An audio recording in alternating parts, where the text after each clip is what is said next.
আমাদের সালাত, আমাদের জিন্দেগি, আমাদের কুরবানি, আমাদের সন্তান, আমাদের স্ত্রী, আমাদের পরিবার, আমাদের পরিজন, আমাদের সহায়, আমাদের সম্পদ, আমাদের জীবন, আমাদের কর্ম, আমাদের সংসার, আমাদের ব্যবসা সব আল্লাহর জন্য হতে হবে।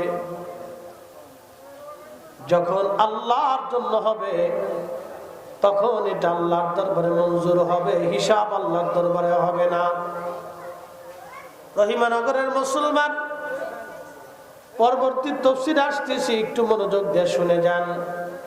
এই সালাত আসছিল মেরাজের রাত্রিবেলা। সালাত আল্লাহর নবীকে আল্লাহ মেরাজের রাত্রিবেলা উপহার দিয়েছেন।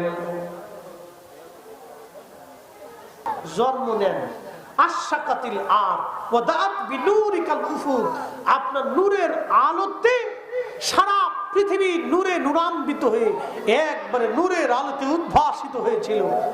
একসাথে জোরে বলা যাবে না মারহাবা? নবীজি নিজের বয়ান মসজিদে নববীতে দাঁড়ায় দাঁড়ায় বলতেছে, আমার উম্মতেরা তোমরা শোনো, আমি ঈসা নবীর দোয়া, আমি ঈসা নবীর সুসংবাদ, বাবা ইব্রাহিমের দোয়া, আর আমার মা দেখেছিলেন খারাজা মিনহা নূর, আমার মায়ের ভিতর থেকে নূর বের হয়ে আসে। সুবহানাল্লাহ। কি বের হয়ে আসে? তাহলে আদম কি অভ্যাস ছিল, তিনি প্রত্যেক রাত সারা রাত কোরআন শরীফ পড়ে খতম দিতেন। তো শেষের এক পারা দুই পারা উনি বাকি রাখতেন, 29-30 পারা বাকি রেখে সকালবেলা ফজরের নামাজের পরে উনি বাড়ি যাইতেন। ওনার অনেক অত্যধিক পরিমাণে আল্লাহ সন্তান দিয়েছিল, 100 মতো সন্তান ছিল, আওলাদ ছিল। সব সন্তানদেরকে ডেকে এনে উনি বসাইয়া কোরআন বাকি 30 পারা তেলাওয়াত করে উনি সবাইকে নিয়ে দোয়া করতেন। একসাথে বলবেন না মারহাবা? কি খতমের পরে? জোরে বলেন, কি খতমের পরে? কোরআন খতমের পরে খাদিমুর রাসূল হযরত আনাস সব আওলাদ ফরজন নিয়ে নাতি নাতনি স্ত্রী পুত্র পরিজন নিয়ে দোয়া করতেন। আর বলতেন, ও আমার আওলাদরা, আমি আমার মাসুক নবীর জবান মোবারক থেকে শুনছি কোরআন খতমের পরে যে দোয়া হয় এই দোয়া কবুল হয়ে যায়। তাহলে বলেন, ঘরে ঘরে কোরআন খতম চলবে, খতমে খাজেগান চলবে, মিলাদ শরীফ চলবে, কারণ কি দোয়ার দরকার। কথাটা ঠিক কিনা? কিসের দরকার? যারা বন্ধ করতে চায় এগুলো সব শয়তানের আওলাদ। ওরা চায় যেটা বন্ধ হোক, শয়তান চায় দোয়া বন্ধ হোক, কারণ দোয়া ছাড়া আল্লাহর কাছে ক্ষমা পাওয়ার কোনো রাস্তা নাই। শয়তানের চ্যালেঞ্জ হল, আল্লাহ তোর বান্দাকে গুনাহ করাইয়া জাহান্নামে পাঠাবই। নবী সারা আমরা জাহাজে সবাই গুনাহযুক্ত, শ্রোতা বক্তা ইমাম মুসল্লি কেউ গুনাহ থেকে মুক্ত না। এই জন্য শয়তান তার চ্যালেঞ্জে পাস, কিন্তু আল্লাহর একটা চ্যালেঞ্জ আছে। এ শয়তান, তুই গুনাহ করাবি, আর মুসনাদ আহমদের হাদিস, তুই গুনাহ করাবি আর আমার বান্দা আমার কাছে ক্ষমা চাইতে দেরি হবে, আমি আল্লাহ মাফ করতে দেরি করব। দোয়া বন্ধ হয়ে যা, কিন্তু শয়তানে চায়। আর আমার দেশে শয়তানের দালাল যেগুলি আছে এগুলো বন্ধ করার জন্য চেষ্টা করতেছে। আমরা সুন্নিরা বাঁচা থাকা অবস্থায় বন্ধ হবে না। জোরে জোরে জোরে বলেন, জোরে বলেন, বন্ধ করব হবে। আস্তাগফিরুল্লাহ রাব্বি মিন কুল্লি যামবিন লা হাওলা ওয়ালা কুওয়াতা ইল্লা বিল্লাহ। আল্লাহুম্মা আমিন। রব্বানা আতিনা ফিদ দুনিয়া, 7টা আসমান এবং 7টা জমিন সহ এর ভিতরে যত আশ্চর্য আরো আশ্চর্য সৃষ্টিগুলি থাকুক, সব সৃষ্টিকে যদি এক পাল্লায় দেন আর আমাদের পিয়ারা রসুলকে যদি আর এক পাল্লায় দেন, তো নবীর ওজনের সমান হবে না। কথা বলেন ঠিক না বেঠিক? এতে কি কোনো আপনাদের সন্দেহ আছে?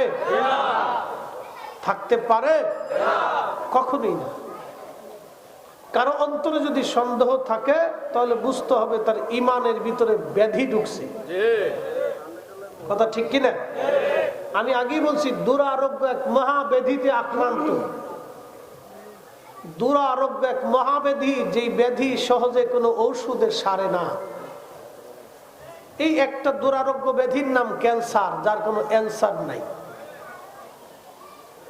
মুহতারাম উপস্থিতি, খুব মনোযোগ দিয়ে, এই দুরারোগ্য মহাব্যাধি দুশ্মনের রাসূল। এদের চরিত্রই হচ্ছে রাসূল কারীমের শানকে সবসময় ছোট আর খাটো করে দেখা। কথা বুঝেন নাই মনে হয়? এদের চরিত্র কি? আল্লাহ রাসূলের শানকে, ইজ্জতকে ছোট এবং খাটো করে মানব সমাজ উপস্থাপন করে। এদের চরিত্রই এটা। শুধু খুঁটে খুঁটে খুঁটে খুঁটে কোন হাদিসে কোন আয়াতে নবীর শানকে ছোট করা আছে বা বলা আছে বা সুযোগ আছে, এটা খুঁজে। কিন্তু আসলে মূলত কোন আয়াত দিয়ে, কোন কথা দিয়ে আল্লাহ তার রসুলকে কখনো ছোট করেন নাই, খাটো করেন নাই, শানকে চুল পরিমাণ নিচু করেন নাই, বরং প্রত্যেকটা কথায় কথায় আল্লাহ তার রসুল শান ইজ্জতকে বুলন্দ করেছেন। কথা বলেন ঠিক কিনা? কিন্তু এই দুরারোগ্য ব্যাধি রোগে যারা আক্রান্ত, তাদের কাজই হচ্ছে ছোট ছোট করে, খাটো খাটো করে প্রিয় রসুলের শানকে উপস্থাপন করা। আমি প্রত্যেকটা বিষয়ের উপর আপনাদেরকে সংক্ষিপ্ত সংক্ষিপ্ত যুক্তিপূর্ণ কিছু কথা বলার ইচ্ছা পোষণ করি। আল্লাহ যেন তৌফিক দেয়। সকলে বলেন আমিন। আমার বিষয় হচ্ছে সালাত ও মেরাজ। খুব মনোযোগ দিন, আমার বিষয় হচ্ছে সালাত ও মেরাজ। তাকে ভেবে থাকে সালাত মেরাজ। কেউ যদি মেরাজ বুঝে তাহলে সে নবী বুঝবে। কেউ যদি মেরাজ বুঝে তো রসুল চিনবে। আমি আপনাদেরকে সংক্ষিপ্ত বুঝাচ্ছি, কারণ মাগরিবের পরে সময় কম। বাজারে অনেক মানুষ আমার কথা শুনতেছে। কে কোন দলের, কোন মতের, কোন পীরের মুরিদ আমি জানি না, কিন্তু রসুল